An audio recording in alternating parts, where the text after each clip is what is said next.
سلام دوستان، امروز اومدیم بر سلام دوستان. از اول از همه شما خیلی معذرت میخوام که در ای فوتبال 2023 براتون نه ویدیو هیچی نگرفتم. حالا اومدیم اولین ویدیو در ای فوتبال 2024 بررسی گیم پلی و یک پک باز کردن ناب. بریم سراغ ویدیو. لیتس گو. حالا بریم این پک ها رو. اول این پک استارت چی اومده؟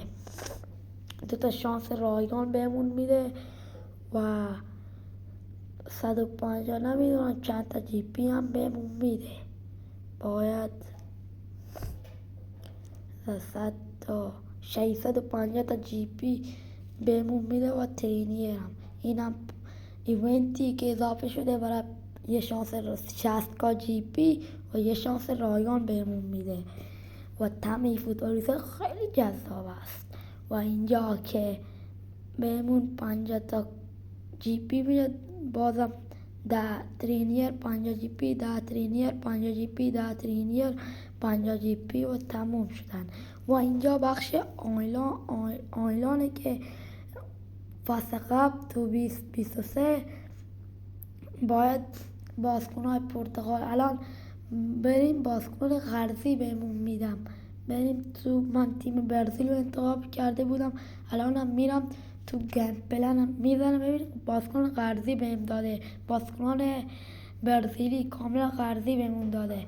یعنی تو این فوتبال 23 اینجوری نبوده. تو واقعا تو این فوتبال 24 خیلی خوب بوده، پیشرفت کرده از این لحاظ. و 50 تا کن تو بخش اول میگیریم از این بخش ایونت آیلانی.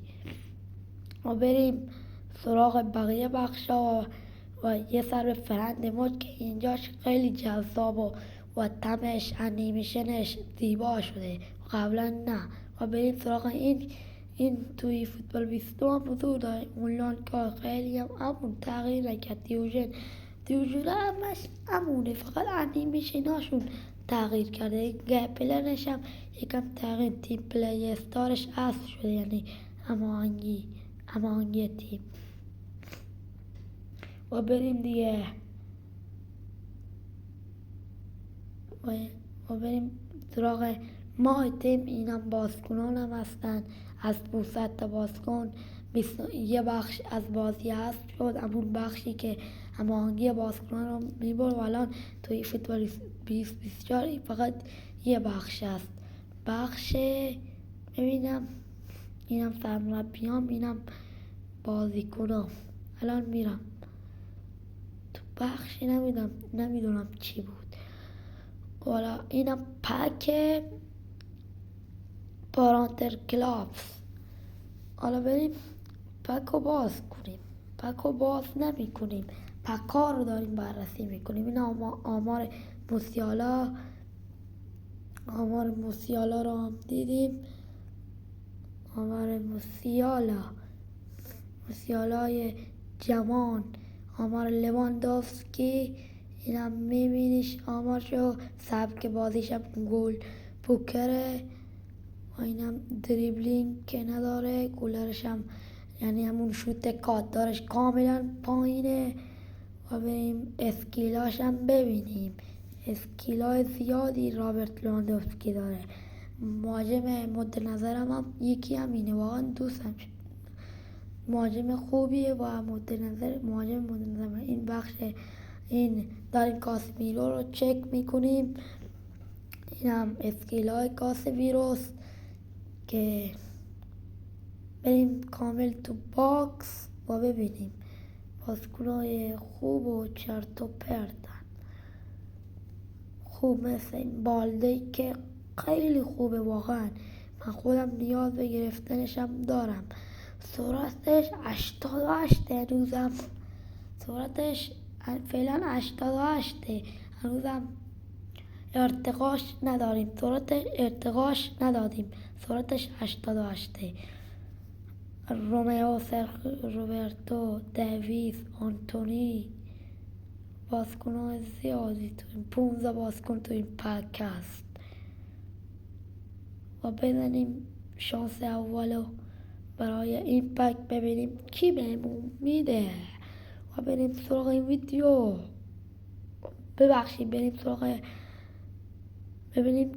ببخشید یه صوتی دادم رفت سراغ لیگ انگلیس 5 ستاره. ببینیم کیه و این به درد نخور، اصلا به درد تیم ما هم نمیخوره، اصلا تو ترکیبم راش نمیدم.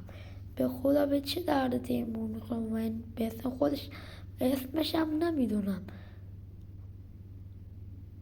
ببینیم شانس دوم بهمون کی میده. اینا رو عوض کنیم بهتره. شاید یه شانس دوم هم زدیم. شانس دوم ببینم کیه. هیچ لیگی نداره، یعنی از بازیکنان بایر مونیخ هست. میدان موسیالا باشه که بله، موسیالا 99 رو گرفتم. اولین بازیکن خوبم در ای فوتبال 2024. موسیالا بیا تو تیمم، احتمال فیکسش هم است، بازیکن خوبیه. حالا بریم و 2 تا بازیکن پشت‌سری هم گرفتیم، ولی من اینو بریم سومی شانس سوم ببینیم از چه لیگیه. امیدوارم یه بازیکن خوب از لیگ اسپانیا بره. نه، بازم لیگ انگلیس. احتمال کاسمیرو باشه. نه، اونانا به درد تیم من نمیخوره. ولی ببینم گیم پلش هم ببینم. بریم شانس چهارم. اونانا به درد تیم من که اصلا نمیخوره. این 300 تا کوینی که میبینید هر کسی 50 تا بازی کرده بهش میده. توی فوتبال 2023 من 50 تا بازی کردم بهم داده. فعلا هیچ کوینی نداشتم، حالا 300 تا کوین دارم چون که خراب 50 تا کوین. این 50 تا کوین 300 تا کوین الان بهمون داده امروز. و این از لیگ از بازیکن بایر. این کیه دیگه؟ 5 ستاره است از بازیکن بایر که لیگ نداشت. مازرونی کی اصلا اسمش هم نمیدونم. آن تو اینجا فقط یه بازیکن خوب گرفتیم. حالا بریم بقیه پک لیگ پک پوتو هم میبینیم. پک پوتو هم رفتیم. هالندش هم تا 100 میره. چه مهاجمی رایس و سونن 3 تاش خوبن. اونا همشون به درد نخورن واقعا. خودم میگم اگه دادن از این 3 تا واقعا خوبن. رایس 98 واقعا خیلی خوبه این رایس. من خودم آپق وسط زیاد ندارم، میخوام این رایس رو بگیرم و بریم 100 تا سکه رو ادا کنیم ببینیم کی بهمون میده.